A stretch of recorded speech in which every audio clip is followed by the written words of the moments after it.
Un altro pezzo della Ostiglia-Treviso è stato aggiunto al puzzle della ciclabile creata in questi ultimi anni sul sedime dell'antica linea ferroviaria militare. Di costruire un nuovo ponte sul Brenta tra Campo San Martino e Curtarolo se ne parlava da una quindicina d'anni, dai tempi di Vittorio Casarin.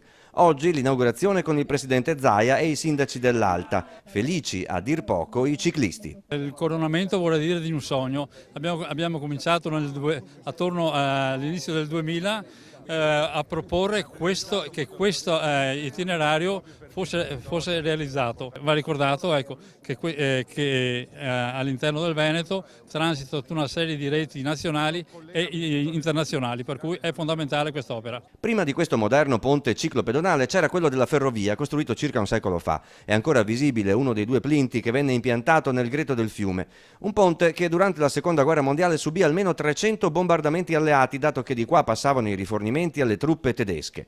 Sull'ex ponte ferroviario, il sindaco di Curtarolo ci offre un'immagine molto suggestiva. Di qua probabilmente passò anche Primo Levi, quando dal campo di concentramento di Fossoli, dove era internato, andò a Mantova, da Mantova ad Ostiglia, da Ostiglia a Treviso, e da Treviso purtroppo poi lo portarono in vagoni piombati ad Auschwitz.